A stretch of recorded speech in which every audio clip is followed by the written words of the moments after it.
Hey there, how you guys doing? So, I know I've been doing a lot of these scroll through type of writing advice article react things. It's just easy to do. I don't have to make slides. That being said, I am making a two-parter of books that I've read but never reviewed, and those will be slide based. So stick around for that. So I thought, what else can I find in the great yonder of the internet? And I had saved this article in my favorites, how to write a great fantasy novel. And I thought, you know what, I'm a fantasy author. I want to write a great fantasy novel, so how do I do that? This is by Claire M. Andrews on January 14, 2023 on Writer's Digest. And Claire M. Andrews is a published author of Daughter of Sparta, and there's another one, Blood of Troy, which on her blog has not been updated since June 2022. So I don't know if she's still using this website or not, but those are her two books. I don't know if she has any other books. So she is a published author.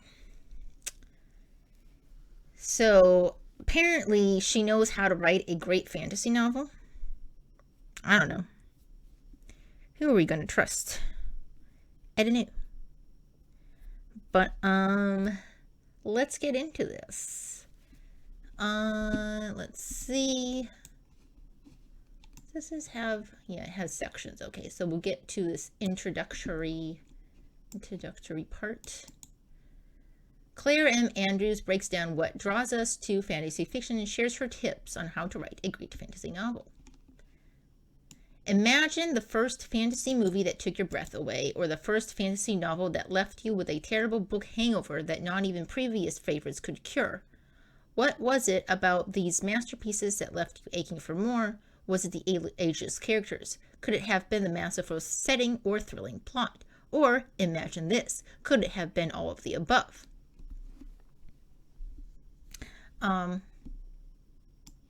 Why imagine this? Or imagine this could have I don't need to imagine it. I feel like it could be all of the above, but anyway, whatever you say. In this sense, in what sense? In this sense, writing fantasy is like putting together a puzzle, and you're never quite satisfied with the final product unless all the pieces fit together. Jot all your favorite things down and follow along as I share the most important aspects I found when writing fantasy. So these are the most important aspects. What about saying some of the most important aspects? I don't know. Am I being nitpicky at this point? So we are expecting to find some very important aspects of writing a great fantasy novel. That is what we are expecting here. In the beginning. We always expect things in the beginning and they never pan out. But let's see. Maybe this one is different from the others. Maybe this one is not like all the other articles.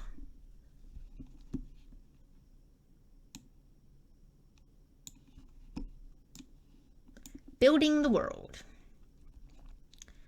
Setting in fantasy is oftentimes just as important as the characters, which is why crafting a world should usually be the first very step. You mean the very first step? I really did want to read that as very first step. B, the first very step. Setting can influence both the plot and the character. How you're behaving and feeling can sometimes boil down to where exactly you're at. Right, yes. So, like, if you're in a muddy forest and it's raining, you might be like, ugh. But if you're in a field where it's sunny and there's a cool breeze, you might be, oh, this is very nice. Draw a map, even if you're not a very good artist, or pull up a map of where exactly your characters are. Flesh it out. Pretend it's your masterpiece. Discover for yourself what makes your world unique and intriguing. Look at Game of Thrones, which benefited greatly from the map that rolled during the opening credits. Huh. I see, I've never watched Game of Thrones, so I don't know. Constantly changing, and the map in the front of the books that I would flip to constantly while reading. Okay. I kind of laughed because I was expecting something a little bit more concrete. Like, this is exactly in building a world. This is what makes fantasy a great fantasy novel. This is some meaty thing. This thing is what makes a great fantasy novel. For example, in Game of Thrones, this is why it's so great. Having a map doesn't necessarily mean it's a great fantasy novel. You can have mediocre or bad books, not so good books, which have maps. Just because it has a map doesn't mean it's always going to be good, right? So, like, give me something more. What is it about Game of Thrones' map that you like so much? Yes, we don't know. We don't know. I felt like we were getting somewhere in this first paragraph, though. Setting can influence both the plot and the character. How you behave and feeling can sometimes boil down to where exactly you're at. We were getting somewhere. I don't know how this would make something a great fantasy novel or not, but we were getting somewhere. Because, like, if you go further, setting can influence both the plot and the character, how you're behaving and feeling. So, I don't know. Maybe she should have talked about the five senses. I know it's something that people like talk about all over the place, but it doesn't hurt to say it again.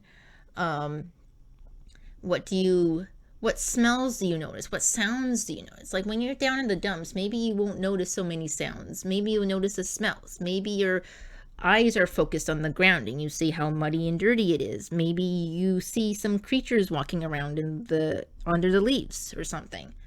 And when you lift your head up and you're feeling better, maybe you notice the sky. Maybe you notice there's mountains in the distance. And the beautiful mountains with the sunset as a backdrop or something like that. So, and then you're feeling good, so that's why you're lifting your head, and that's why you see these things about the world. And so it's good to know where things are. And so hence, it's good to have a map. You don't have to have a map in the beginning, I don't think, but it's good to at least have an idea of where everything is, especially in fantasy, especially if you have created a world from scratch. Then you're probably going to want to know where the mountains are and where the river is. At least. I think, anyway. I don't know. I'm not really a map expert, but, I do like a good fantasy map. But not expert. Not expert. So, then they mention Game of Thrones, and then we don't go anywhere. We don't get anywhere. Okay.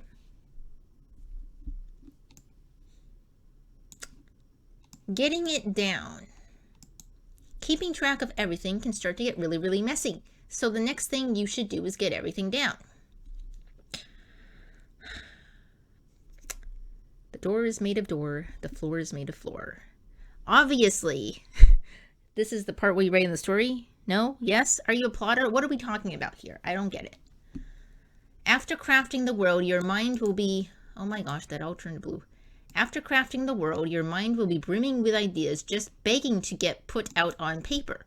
For some, it's jotting down a list or a story map, and for some, it is just getting that first draft out of yourself. Oh, so they're talking about both plotters and pantsers. I'm a pantser. It's hard, especially for perfectionists like myself, to write that draft without constantly going back to nitpick and edit it, but it has to be done, or you'll spend more time drafting and rewriting than you will anything else. Once you've got the draft down, like laying out all the pieces of the puzzle, so to speak, then you can really start putting together your fantasy masterpiece. I feel like we're talking about story writing in such very simple, easy terms as if you just sit down and write and like that's it. When in reality, it's like sweat, blood, and tears. You know what I mean? Is that's it for that section? Okay. So getting it down, there is nothing here. Nothing here. I don't know a song that goes with that. So she's trying to talk about plotting a story and pantsing a story. I don't know what a story map is. Is that like a plot outline? Maybe. Jotting down a list. What is this list? What is included in this list? Is this like the lore of the world, or is this the characters that appear? Like, what are we exactly jotting down here? You can jot down a list. Yeah, sure, go ahead. But like, what is this list? I would guess it's like elements of the world. Like, if there's magic, if there's fantastical creatures, is this taking place on Earth or a completely made up planet? Is this set in the future or the past or the present? That sort of thing. I'm guessing that's what it is, but she doesn't say. So it really could be anything, right? Jotting down a list. The story map makes a little bit more, I guess, sense. I mean, it sounds like she's talking about a plotter. And then for some, it's just getting that first draft out of yourself. That's just pantser talk. She's a perfectionist to write that draft without constantly going back to nitpick. But it has to be done. It, meaning the draft has to be done. Not the nitpick and editing has to be done. I sort of read that as it has to be done, meaning the nitpick and edit. But that would be weird. It has to be done or you spend more time drafting and rewriting than you will anything else. So she just says just start writing it. But are you talking about after outlining? Are you talking about just pantser? Or are you talking about the middle ground, the plantser? I don't know what you're talking about. And for some reason, Writer's Digest thought that her saying it's like a puzzle is just so groundbreaking that they had to make a graphic for it with their logo on it and her name. So now she has I don't know if she's a famous author, but she has one of those famous author quote things. Very, very nice and very, there's just nothing here. I mean, you can say it's like laying out pieces of a puzzle and stuff like that. Yes, that is true in a sense. But just having those doesn't automatically mean that you have a fantasy masterpiece. How do you make a masterpiece? What is a masterpiece? Can masterpiece be subjective? Kind of wondered about that. So we build the world and then we get it down. Sounds very simple. I'm shaking my head. Creating characters. Wait. I thought we were already writing the story. I thought we've already listed the characters. So we're creating them now? I don't get it. The next aspect of creating a fantasy brimming with life are the characters. A diverse world requires a diverse cast. Think about what you love and hate about people. Hate is a strong word, jeez. Think about what you love and not love about people. Think about what you love and you hate about people. That sounds really strong. I mean, I probably just nitpicky, but it just kind of stood out to me. It sounded really strong all of a sudden.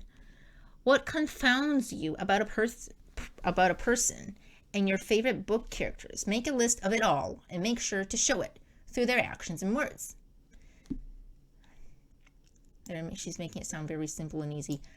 Take, for example, The Lord of the Rings, one of the most celebrated and famous fantasy stories aside from the Iliad, but I might be a bit biased. Characters don't wax poetic, but how... What? Characters don't wax poetic about how brave the others are, or strong or foolish and brave. Huh? There's brave twice here. I don't know what that sentence means. They show this through actions and what they themselves say, the way they treat each other and themselves. Writer's Digest, I like you. I quite like you, but maybe you need to like edit articles before you put them up, because I don't know what this means. Characters don't wax poetic about how brave the others are, or strong or foolish and brave, or foolish and strong and brave. They show this through actions and what they themselves say, the way they treat each other and themselves. I feel like this is one of those articles which is like, you know how there are people that you ask them questions and somehow they are able to say so much and nothing at the same time. It's like mind-boggling how they can do this, but it's just that. They show this through actions and what they themselves say, the way they treat each other and themselves. Examples, please. Maybe at least examples would be nice to have. I mean, you don't have, if you're able to give examples like The Lord of the Rings or the Iliad, you're able to give examples from The Lord of the Rings, like some actions and in some like excerpts of what Frodo says, or what was his gardener's name? It just completely... what Sam says. Samwise says. Or the actions of Gollum, or the actions of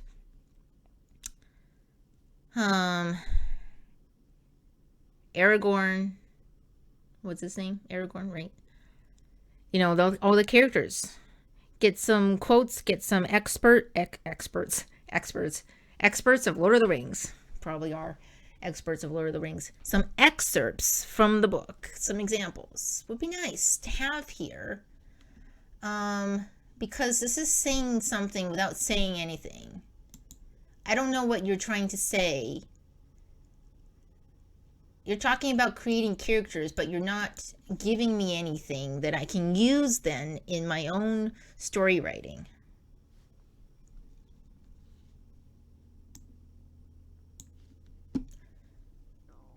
Fleshing it all out. F-I-A-O. Fiao. Okay. These are the bones of your manuscript. These. What is these? The stuff that we've been talking about? The borders of your puzzle. Wait. Hold on. She's bringing the puzzle thing again, but she's saying writing fantasy is like putting together a puzzle. I thought we have the pieces. Why are we just talking about... Now we're talking about the specific border. Why weren't we talking about this before anyway? And the highlights of your painting. Okay.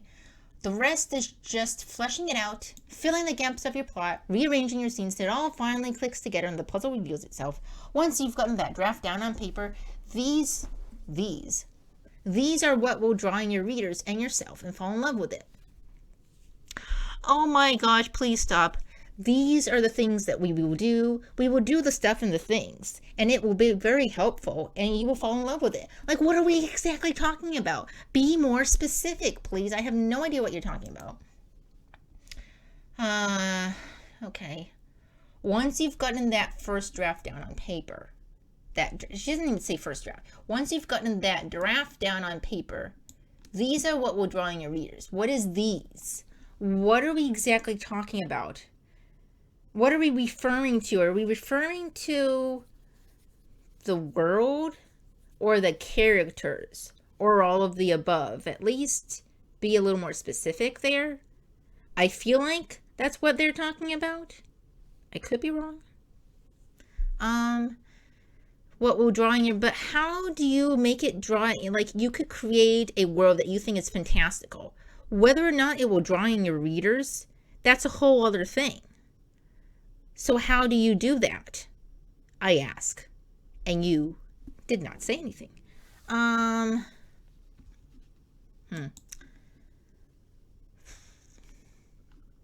I say yourself, because it's important to remember that this is only the first draft, and you will revise this beast of a book until you're struggling to remember why you're putting yourself through this mental marathon.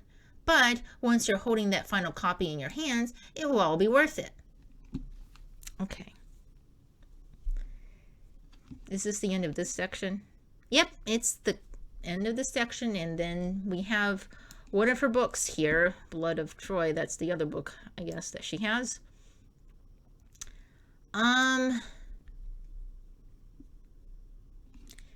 So you need to revise the book until you're struggling, and then suddenly, magically, you'll have your final copy in your hands. That's not...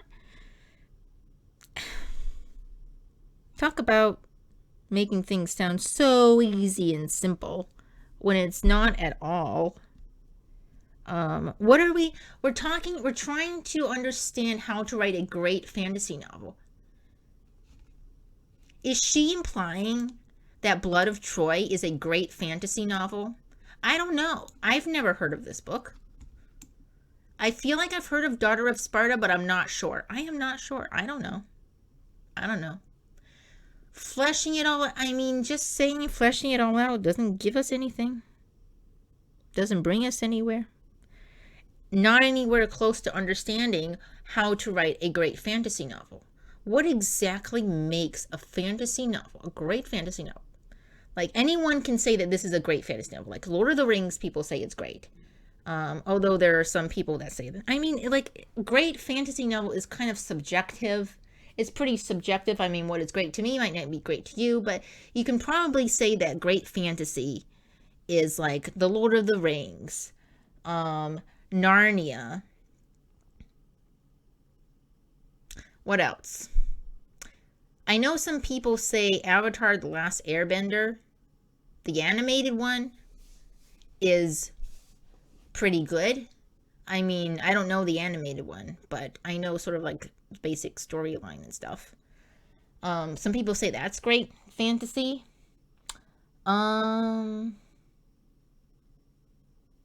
What else is great fantasy? I don't know. Harry Potter? Is that great fantasy? Separate the author from Harry Potter. Is Harry Potter itself, is that great fantasy? So Hunger Games, is that great dystopian fantasy? So what makes those great? What exactly makes those great? It would have been so very interesting to dissect that in an article like this. Of course, they did not do that. So we just flesh it out, and then we have the final copy. Great. 5 tips for writing a fantasy novel. Okay, now we're getting into tips for writing a fantasy novel. We're not getting into tips for writing a great fantasy novel, but anyway. To close out, I'm going to leave you with my top 5 tips for writing a fantasy novel. Read a lot, read widely. Don't just reread your favorite fantasy authors, no matter how brilliant they are. All are different, and often many fall into the same patterns with sentence and story structure. I also always recommend reading outside of your writing genre because it adds to your own voice. I would say this is a pretty good tip for improving your writing style, and expanding your world. I know that's a very cliche thing to say, but it does expand your world. It broadens your horizon and all those good things. I read a lot of different books. I don't just read fantasy. I read nonfiction, especially like nonfiction that is about seafaring, and like art con. Um, I like human drama type of books, mystery, middle grade epic fantasy, um, like just gritty dystopian books like Perdido Street Station by China Miéville.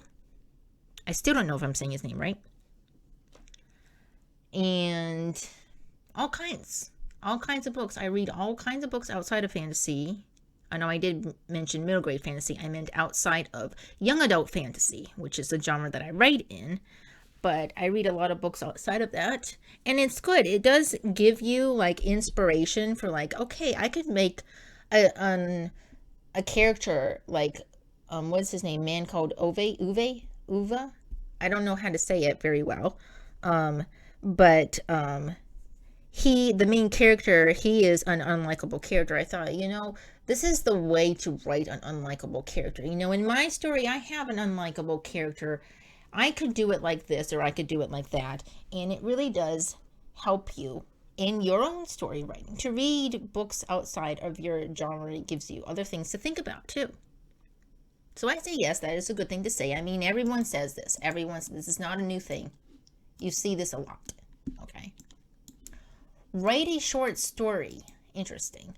When I first drafted Daughter of Sparta, I built upon the world and characters already crafted in a short story about them I created many years before. You obviously don't have to wait as long as I did before trying to get your story published, but creating that short story gives yourself just enough hints to the world, characters, and fantastical elements of your story that will illuminate the past before you when drafting your full-fledged novel. I thought it should be fully fledged, or is it full-fledged? So she says to write a short story. I think, yes, that's a good thing to do. You don't have to write a short story. You don't have to even finish it. I think you can even get away with flash fiction. You don't even have to publish it anywhere either.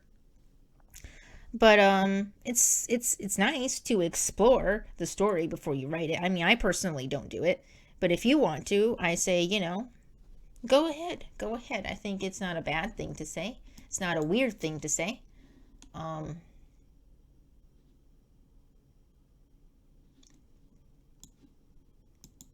But creating a short story gives yourself just enough hints to the world elements. It does, but you mean yourself, meaning you, not me. Maybe it doesn't give it to me, but it gives it to you. Because I am in this state where I think writing advice articles should be written in the first person because it's usually about that person who was actually writing it. I don't like writing advice articles telling you to do things, even though it might not apply to you specifically. Anyway, moving on. Pantsing versus planning. Pantsing, aka writing by the seat of your pants, really does work for some, whereas working off a detailed outline works more for others. I found that outlines really work well for keeping track of details and not leaving any important plot points in the dust, as well as helping with revisions. But I've also found that writing as your characters take you can sometimes lead to a more authentic story and world. Find what works best for you and don't be afraid to blend the two techniques. Perhaps draft a few chapters at a time, bullet pointing the most important elements of each chapter before actually putting the plot to paper. Okay, that was a lot at the end. So yeah, she says a good thing. She gives a distinction between what pantsing and plot and planning or plotting is. Which is good. It's also good that she says find what works best for you and don't be afraid to blend the two techniques. Exactly. Do what works best for you. I am a pantser. I tried planning but did not work out for me, so I am a pantser to heart. Perhaps draft a few chapters at a time, bullet pointing the most important elements. I mean, if you want to do bullet pointing like an outline, you can try that. If you think, no, I don't want to do that, I want to just start writing, then just start writing. As she says, find what works best for you. I feel like this part could have been moved up to some other section somewhere in here, because this is talking about planning, isn't it? Plotting. Okay, make rules. Jot down the rules of your fantasy world, either in an Excel spreadsheet, a half-completed journal, or even on scraps of paper you find around your home. Whichever way, it is essential to know and understand these rules for yourself because they become the tenets of your world and will save yourself a lot of headaches when revising later on. This yourself, way she's saying yourself is kind of feels weird and will save you a lot of headaches when revising later on. Reads more naturally and will save yourself. What is going on? I don't know. So she's talking about jotting down the rules of your fantasy world. I thought, does that have anything to do with the section where she's talking about building the world? Because she doesn't talk about making the rules and writing them down where she talks about building the world. So I don't know what's going on. Yeah, it's important to jot down the rules of your fantasy world. I usually do that in my second edit. I just write the first draft, and then in the first edit or second draft, in the second draft, I do all the jotting down and fleshing out and stuff. Find your writing place. Not just the writing place, not just the setting of the novel is important. So is where you make your craft your own. Some people thrive on silence, others need a bit of white noise behind them. You'll often find that your best writing days tend to be wherever you are the most comfortable. I personally need either music, a writing place is key for me, or a TV show with an incredible score. Interesting. I can do silence. I also work well in a cafe where there are people talking around me. So, right where you're comfortable. I don't know how this has anything to do with fantasy novel writing. This has finding your writing place, writing a short story, and read a lot and read widely. These three things, also pantsing versus planning. These four things have nothing to do with writing a fantasy novel. Nothing to do with it. These are just general writing advice things. I'm making hand gestures and you can't see me. Making the rules, however, this can apply also to science fiction, horror, possibly thriller, I'm not sure, and of course fantasy. Any other genre? Maybe like dystopian, but that's like dystopian fantasy. Maybe historical fiction, maybe. But like it's not just fantasy. These are just very general writing advice. So I don't know.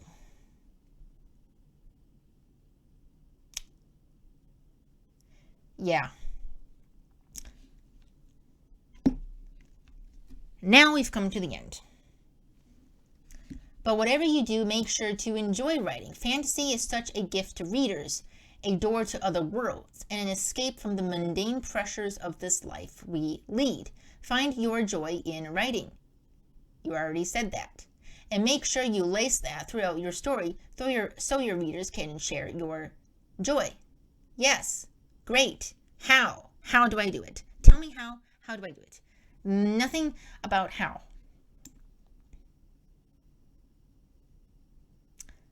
Yeah. So there's another article here which I'm not going to go to. The tags down here, I guess these are tags, says writing fantasy fiction, fantasy novel, Lord of the Rings, how to write fantasy, and how to write a great fantasy novel. Listen. By the end here, I don't know what you're talking about. I don't know what you've gone on about. I don't know what point you're trying to make. I know nothing about how to write a great fantasy novel. You didn't tell me anything. You gave me some general writing advice, which, I mean, it wasn't bad writing advice. particularly. General, like everybody says this stuff. But you didn't tell me how to write a great fantasy novel. What makes a fantasy novel great? What makes Lord of the Rings so great? What is it about Narnia? What is it about Avatar? What is it about Harry Potter? Why do so many people like them? Why do so many people like Game of Thrones? Why do so many people like The Hunger Games or Twilight? What makes these great? That's what I wanted to know, but we didn't find that out, did we? By the end, we're just talking about finding joy and putting joy into writing, and like, how am I supposed to do that? I have no idea. No idea. No idea. Yeah, we'll just give this advice to people, shove it out into the world, and how to write a great fantasy novel. This will be a great clickbait title, wouldn't it? I think it will. I think it will, and we will use it. That's what it feels like. It is true, fantasy is a gift to readers, a door to other worlds, and escape from the mundane pressures of this life that we lead. Yes. So, what? I don't know.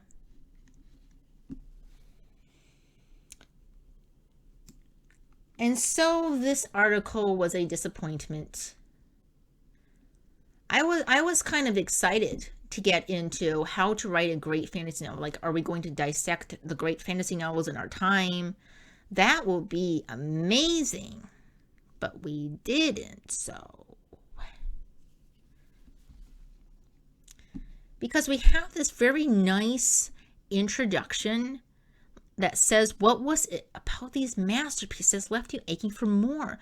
What's the aged characters? Could it have been the masterful setting or thrilling plot? Or could it have been all of the above? What is it that makes a fantasy novel so great? Why do so many people like it? I thought we were going to get into that based on this introduction. But no. Nope. I don't know why there's a link here that says, is there anything more terrifying than motherhood? That is a weird link to have here, but anyway.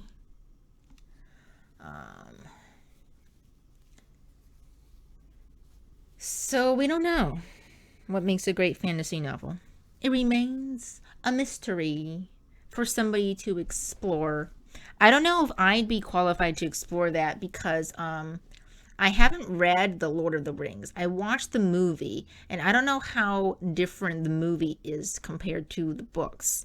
I've heard that there are some things that are very different, that people who are fans of the books rather than movies say that you better read the books instead. Same thing with Harry Potter, that I've heard there's a lot of things in the books that are missing from the movies, and it's best if you read the books, but personally, I wasn't able to get into the books, so I did watch all of the movies, Harry Potter and Lord of the Rings. Hunger Games, I've read just the first book. I didn't really like it. There was something about the monologue, the sort of scenes where Katniss is alone, that was just kind of boring for me. And I don't know. I just didn't really get into the first book. So then I just watched the movie. I watched the first movie, and then I just watched the whole rest of the movies. Narnia, however, I have seen all of the movies that had come out. I've read most of the books, I think. So, speaking of a great fantasy, I think his Dark Materials trilogy by Philip Pullman is another example for great fantasy. Why do I think that? I would have to think about that. So I might be able to say something about what I think makes certain books to be like the poster child of fantasy. This is the recent phase for me to say the poster child of. I seem to be in this phase. So, you know, it might be interesting to explore Narnia, maybe his Dark Materials, maybe, oh, middle grade fantasy author that I like, Catherine Doyle. She wrote the Storm Keeper's Island trilogy, and it might be fun to compare that as well. It's cool fantasy with magical candles. So if you like magical candles, then you might want to check it out. Very exciting. And this is one of the rarest trilogies where it didn't suffer from middle book syndrome, from second book syndrome. Like, it wasn't like a filler, it wasn't boring or anything. There was a plot twist that was very well done in the second book. So I highly recommend it. Highly recommend the Storm Keeper's Island trilogy by Catherine Doyle. Anyway, that is the end of this video. What did you think about this article? Did you have the same sort of thoughts that I had throughout this article? Let me know in the comments down below. Let me know if you think saying great fantasy novel is subjective, or is there a way for it, is there a way for us to all agree on what makes a great fantasy novel? What do you think, what in your opinion have been great fantasy novels that you have read? Let me know.